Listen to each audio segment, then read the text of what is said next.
Esther has been saying, because every now and again she'll be on an airplane that is less than perfect in conditional terms. But she will say to herself, I am utterly comfortable. In other words, she focuses upon how good she feels right here, right now, as if to say to the universe, I no longer need you to yield idyllic conditions. I can have a good experience no matter what. The more general you are, the more you allow it. But once you've practiced being general enough that you've really got yourself in a place of allowing, then the more conscious you are, the more fun it is. The more you realize that you are creating your own reality.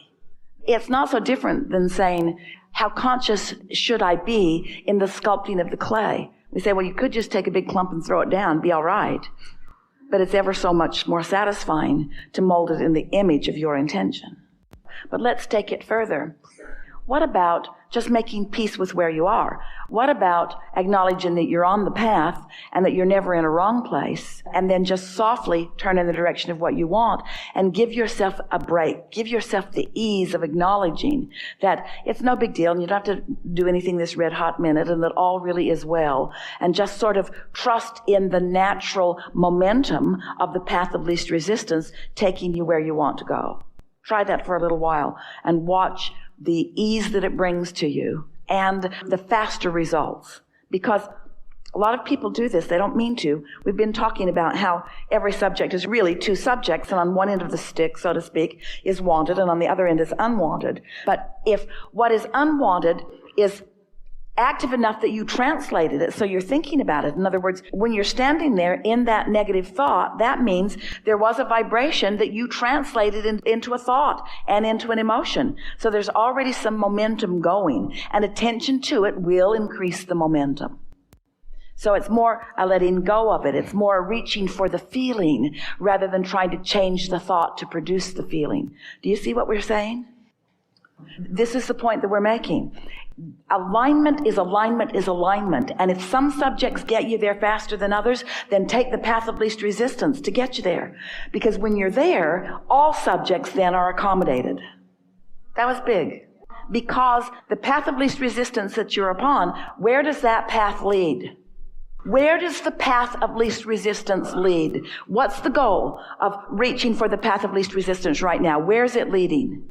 To alignment, not to weight loss, not to improve this, not to improve that, not to adjustments in physical conditions. It's leading to alignment, which then puts you in the place of receiving the impulses that cause the other to fill in. Say that several times in every day if you want to really do yourself a big favor. As you're moving along and you're reaching for better feeling thoughts and so forth, you're well along in what you've been hearing from us, and now you're integrating into your equation this path of least resistance and the unconditional aspect that we're talking about. Say to yourself, path of least resistance, and where does that lead? And then say, it leads to joy, it leads to happy, it leads to clarity, it leads to alignment. It leads to connection so that you know what you're reaching for, and then adore the instant manifestation of that you get. You feel that? That's good. And since you can't get it wrong and you never get it done, then there's no risk, there's no judgment, there's no harshness. It can't go so wrong at this stage of your understanding and your application of this. Here's the thing. This is why you can always trust your feelings. Because whatever it is that you've been living has caused you to create a vibrational version of it. And your source stands there and calls you toward that. So your path is clear. It's undeniable. There are no wrong choices. Well, these are the things that could go wrong with your awareness of your feelings, or with your feelings. Being unaware of what they are, so that a lot of momentum gets going before you are aware or make a different choice. Or, well, that's it.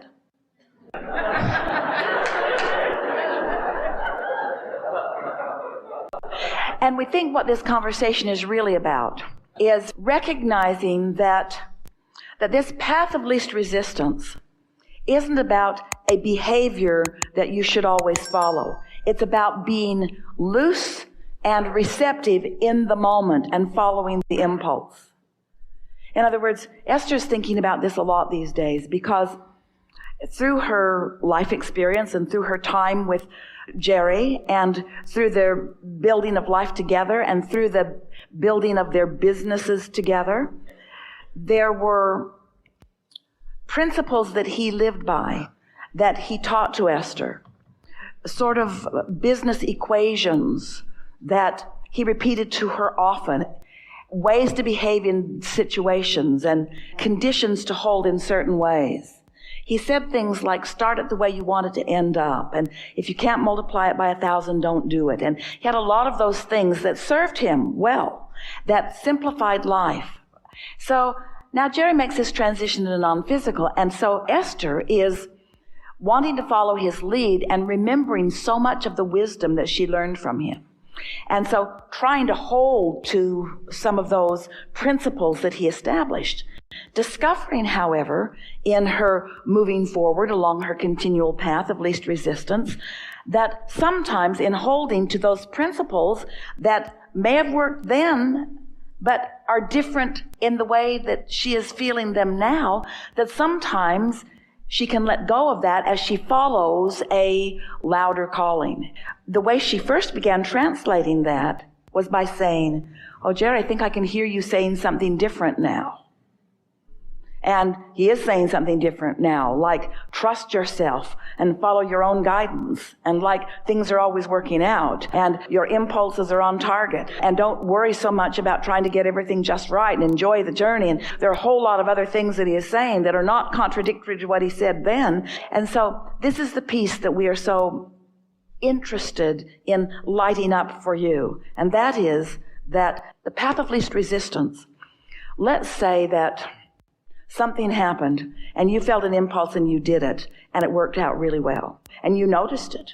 And so you did it again and it worked out well again. And so you started affirming to yourself that when I do this under these conditions with these people, it turns out like this. Well, that's really nice, but it doesn't allow for the expansion in your desire, and it doesn't allow for the momentum along your way, and it doesn't allow for who you have become. You're confining yourself to what was and not allowing yourself to go to what will be or what really is.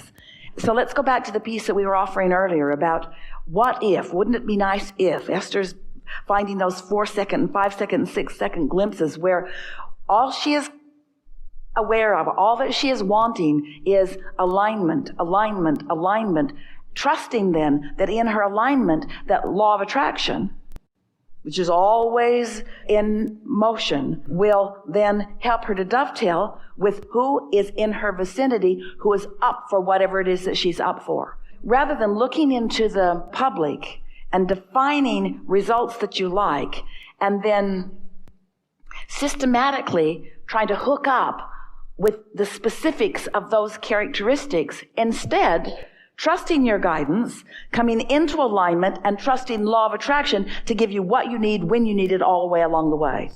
So much more freedom, so much more power, so much more timing, so much more deliberateness, so much more refreshing, so much faster, so much more energy moving.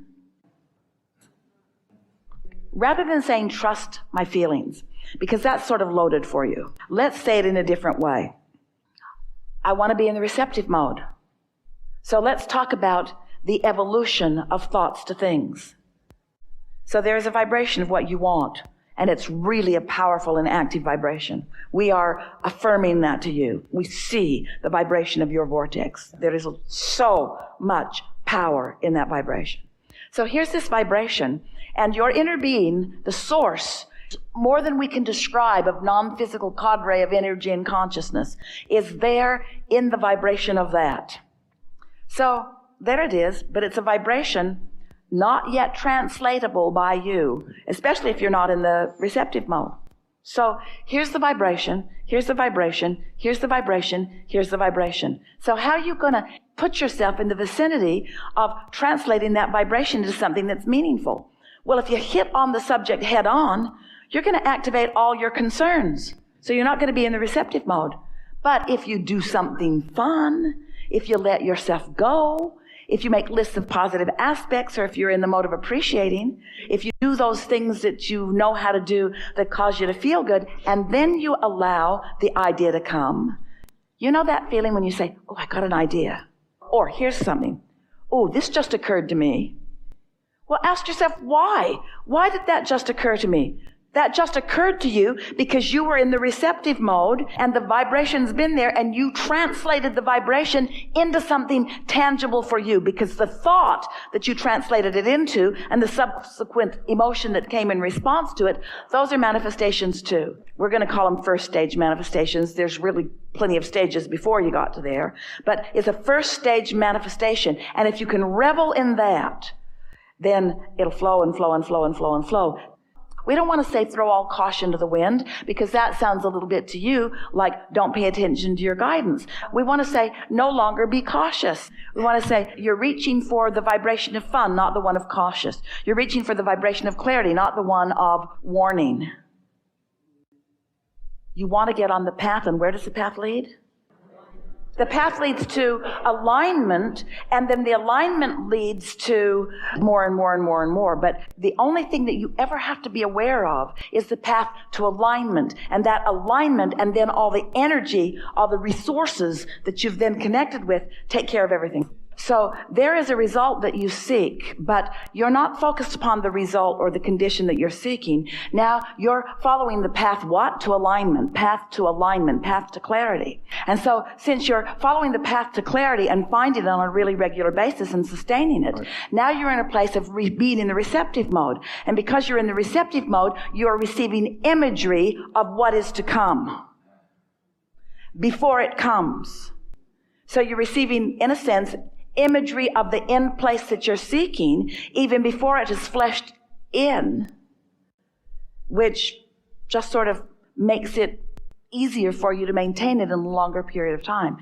But the thing that we really want you to hear, that receptive mode, Esther's in the receptive mode. So she's in the vicinity of that which we are, and we're offering a vibration, and she's receiving it and taking it into the physical, tangible analogies and verbiage. So a person that is experiencing the sight of imagination is doing that. They are in the vibrational vicinity, and the vibration is turning to thoughts, let's call imagination, really well-defined vibration. In other words, by the time it's something that's visual, there is plenty of momentum in it in order for you to translate it visually, yes? You want to get in the receptive mode, period. You don't want to control or conjure what you receive, because what you want is already well defined in your vortex. So if you're in the receptive mode, period, not messing up the receptive mode by trying to conjure or control it, then the ideas flow, and the ideas are on target, and that's following the path of least resistance. And that's the way you wish to live all of the days of your life. That's what you all came for. You came knowing that you couldn't get it wrong, and that the variety would inspire you, and that there would be a predecessor to all manifestation that would be vibrational in nature, and you knew that Source and all that Source means would be there tending it and holding the vibration of it, and that you knew that law of attraction would summon to it, and you wanted to be one of the cooperative components that was summoned. And then you got the biggest piece of all. You wanted to feel good. You cared about feeling good, and you found reasons to feel good. You set aside the conditions that you formerly thought you needed in order to feel good, and you just felt good for the sake of feeling good, felt good for the sake of feeling good. And you discovered and nailed and practiced and honed and came to know the receptive mode until you began to receive anytime you wanted. So then life starts to feel like, oh, I think I would like that. And then ideas begin to flow about it. And you always know which is the path of least resistance. So you're always moving in sync with others, you see. And when it gets off a little, you say, oh, what's going on? And every single time you feel like something's gone wrong, what's gone wrong is you've focused upon a condition, and you've gone back to your old ways of trying to control the condition rather than doing the only thing that you are wanting to do, which is to get in and tend to your receiving mode.